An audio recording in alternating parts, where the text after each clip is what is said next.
So last week we were discussing about this pinnacle of purity. We touched upon this topic of, how purity brings discernment, how purity brings that what we call the bliss, and then how, the 12th point we start to begin to see that the goal comes in view at the 12th point, right? And then we'll move to the next topic. We also touched upon this concept of ego becoming sublimated. Why it is sublimated? Because now it drops all its external identities. I should not say it drops. We stop protecting those external identities. These external identities is what has created the prejudices. I am so and so, I belong to so and so, whether it's national prejudices or cultural prejudices, color prejudices, so many identifications. The importance for those identifications drop. When they drop, the ego starts identifying with the real essence, and that real essence is very refined. So the moment the mind, consciousness, ego becomes one with that real essence, naturally the ego becomes refined, sublimated. And that's what the meaning here. Just because if I want to sublimate my ego, it doesn't happen. That's why all this spiritual practice is a very natural progression into something. We are not forcing ourselves. We are not psyching ourselves. We are not trying to say I am becoming something. It's a very natural process we are subjecting to. So when we are subjecting to this natural process, I cannot say I am better than you or I am better than someone who is not subjecting to this process. Each individual has all the right, independence to choose their path. That's why I'm convinced after being here, in heartfulness for 30 years, I'm pretty much convinced that each one adopts the systems according to their need. In fact, I've asked, the previous teacher, Chariji, if we think that heartfulness, it is used to be called Sahaj Marg is the best way, why is that people are not adopting it? He said each one finds the system and the teacher, the guru, according to their need. If someone wants health, they go to a system or a guru who is promising health. If someone wants wealth, accordingly they choose the guru. If someone wants something better, and then I said, I have no idea what I want in my life, but yet I am here. Then the answer is you will find it as you practice what you want, where you want to go. So somehow something clicked and we are here. I cannot say I'm here for spirituality. I cannot say I'm here to see the spiritual journey. I cannot claim anything. I mean, it's the clarity and the openness is coming as I practice, as I understand. So that is why in spirituality, I cannot say that, oh, there is someone higher is taking care of this whole progress. I must understand the system. I must understand why I'm doing it. I must understand, go into the depths as much as possible. So the understanding and the progress go hand in hand. Oh, I don't have to understand. I just practice. You can. I mean, it's your choice. No one is forcing on you to understand something. But it is imperative that we have to develop this deeper understanding. And it is your understanding. It is your journey. That's why if anyone asks me how many people are there in the heartfulness, I say there are only two people. One is myself and the other one is the teacher. That's it. That's it for me. Every individual, it's an individual journey. It's not a collective journey. It becomes a collective journey for me when I reach certain stage. When I identify with this myself with the divine, then I can say, I am part of this. Everything is part of me and I am part of everything. That reality dawns on the self after reaching certain level. Until that point, it is an individual journey. And I'm also including everyone in my journey through the form of prayer. I'm praying for everyone to find their journey and reach the higher state. Whether it is through heartfulness or some other system, it's up to the individual. So we have to be very neutral about this. Suppose if I bring 100 people into this system, I don't get any special blessings. I still have to practice. I still have to become what I'm supposed to become. So that's why the key thing about spirituality, what I understood is a lot of times people are so busy, caught up in their life, so much indulged in their life situations. And they come to spirituality to escape those life situations. And then again, the same nature, they indulge in what is called voluntary work. Somehow they get sucked into it. And again, they are busy in their minds, busy in their consciousness. Again, that becomes an indulgence. Spirituality is all about making yourself available for the divine grace. If I'm not available, it falls on me and it drops off me. In India, they give this example. How much ever it rains on a buffalo, and the buffalo is not wet. So, because it falls on its skin and the water drops off its skin, it's always dry. So, same thing, if I'm not available, I become like that buffalo. All the divine grace, which is continuously poured onto me, but it drops off. When I'm available, I'm ready to absorb it. I'm ready to appreciate it. I'm ready to cherish it. So we must, how much ever indulged we are in our life, whether it's spiritual activity, whether it's material activity, whether it's a health situation or wealth situation, whatever the situation may be, what might this be the situation? I must be consciously, mentally available all the time. And that's what the spiritual practice should bring into my mental status. It should make me free. The more I'm not, just because if I want to create freedom doesn't mean I retire from life, don't do any work, and oh, now I'm available. You won't be available like that.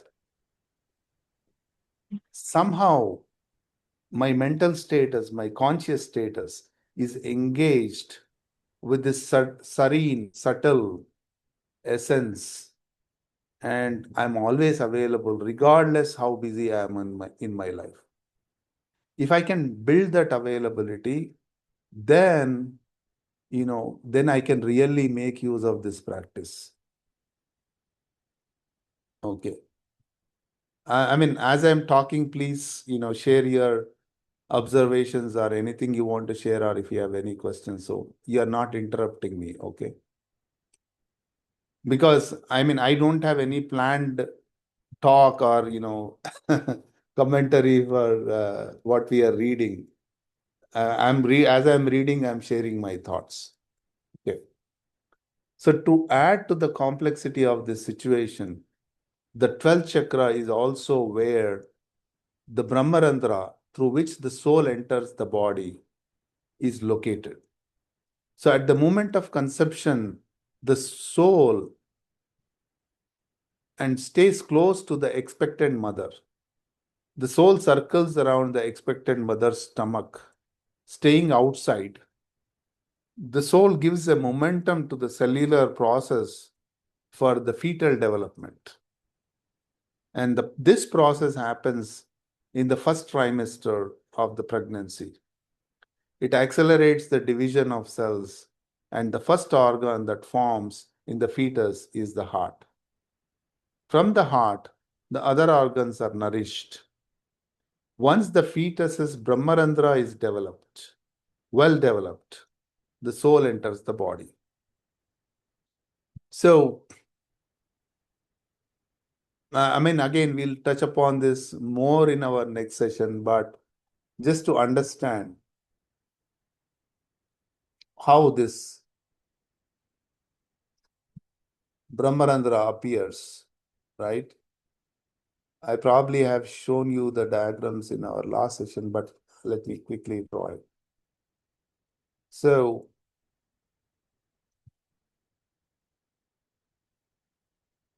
this is where the 12th point is,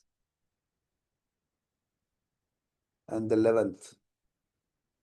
And here is what is called the Brahmarandra. For now, I am calling it in short BR. Randra means an opening. Okay, so we have many openings, like, our nostrils are the opening, our eyes have an opening, our mouth has an opening, right? And our ears. Like that, there are many Randras. Randra is, in the literal translation of Randra is a hole, H-O-W-H-O-L-E, no, H-O-L-E, hole, right? So this is the meaning of a Randra. So there is a point where this Brahmarandra is there. And through this Randra, the soul enters the body. But the exit of the soul also can happen through Brahmarandra. And this exit of the soul will happen through Brahmarandra only someone who has reached the 12th point and wanting to go further. Otherwise, the soul can escape through any of the holes we have. Even the sweat glands, that is also considered as a hole. So it can escape from anywhere in the body.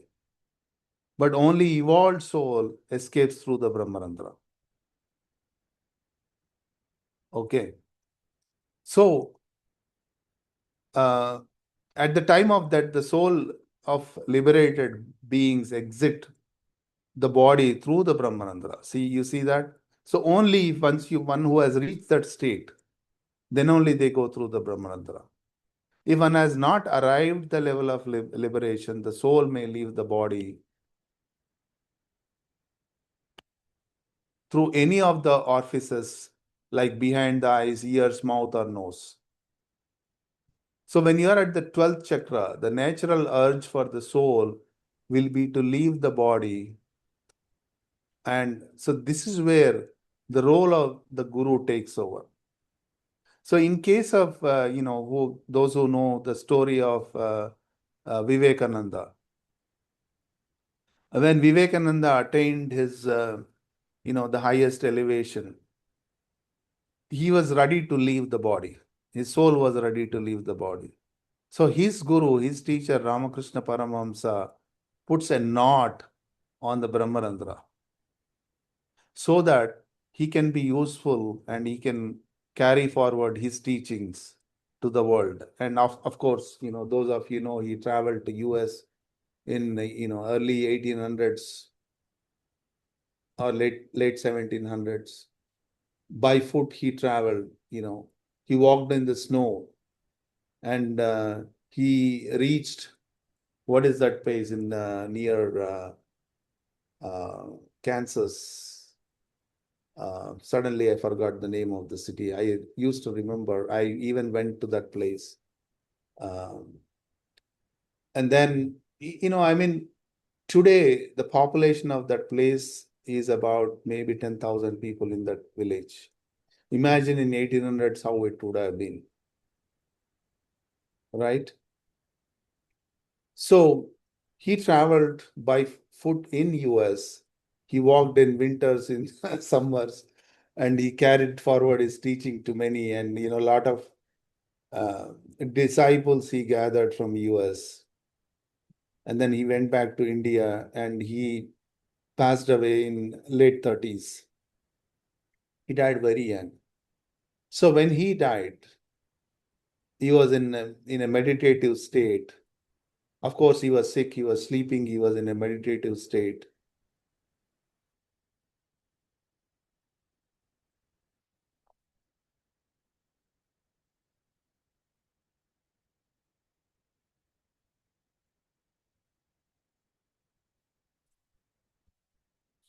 That's where the soul escapes, the higher enlightened soul escape through Brahmarandra. Okay, any questions? Yes, I have a question. Yeah, please. If you perceive an outer body experience, is that your soul leaving? No. The outer body experience is something else.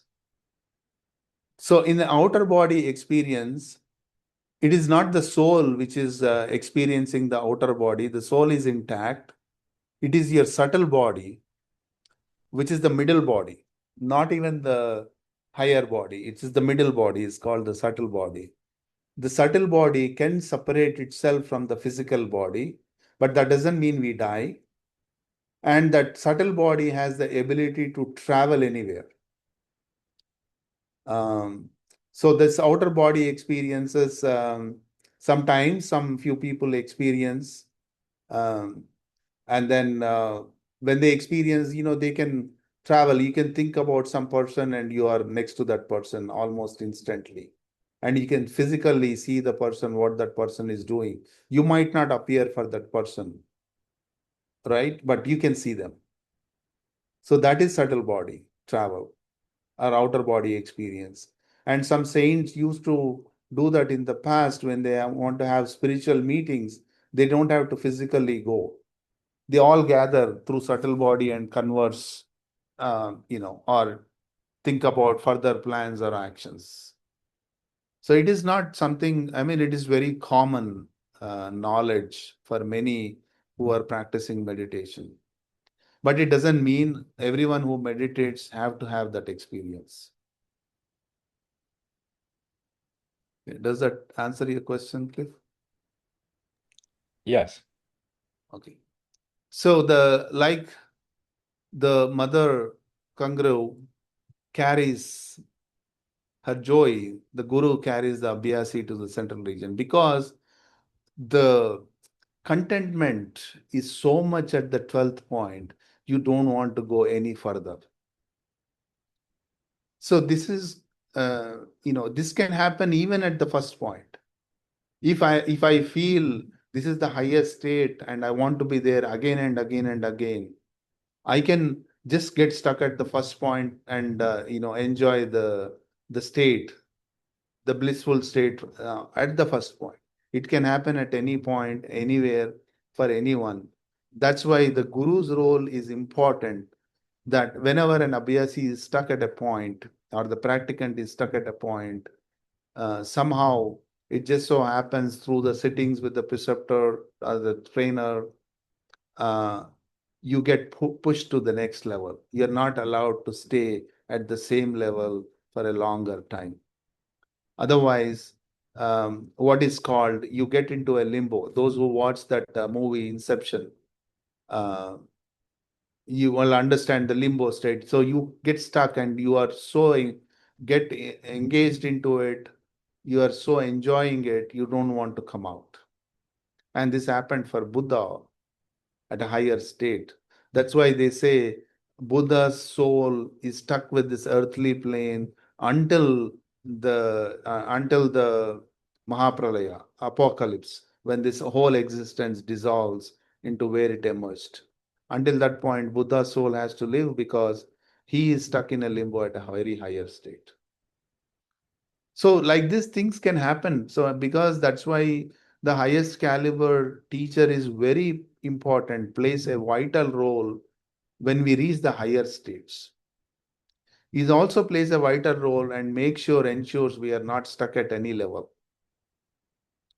So that's why the heartfulness, at least, it made very foolproof. There are no side effects. We are not stuck anywhere. And it keeps us moving in the higher direction. Whether it's slow or fast doesn't matter, but we are always moving. Okay. So I have a that's why, question. yes, go ahead. Why should we believe that the preceptor really knows what state you're in, given that you told me once, one person said, well, what stage, where am I? And he gets, as many people he asks, he gets that many different answers. Correct. So I told you about this, right? So that's why it is not about the train, here the way it works is through the will, what is called in the Sanskrit word is the sankalpa. So when let's say as a heartfulness trainer, when I'm giving a sitting, I don't have to know where you are. I don't have to know what your problems are. I don't have to know where you are stuck spiritually or where you are progressing. All that I'm doing is that whatever the work is needed should happen with the higher wisdom. And you can say it's a trust and belief that this higher wisdom takes over my lower wisdom and will do the work. And all that I'm doing is a witnessing to what is happening. If I'm very sensitive, I can witness what happened, but I am not an active participant doing it. So this all works through a will and intention, and that's it. The intention is very subtle. If the higher force is attached to that intention, it will happen. So there is no one saying, okay, this person is stuck at this point for a long time, let me move the person. It's very difficult to identify because it is a vast ocean. To pinpoint where I can take an intuitive guess. I could be wrong, I could be right. So what you're saying then is Uh-huh. that the preceptor just perceives what needs to be done and just works on that, and that will push the Yeah, person off from being stuck. that's right.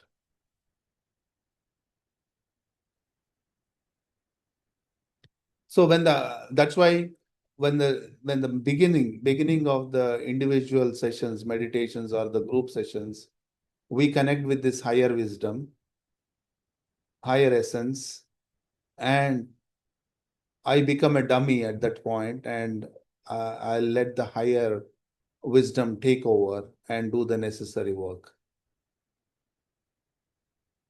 So it's so simple, right?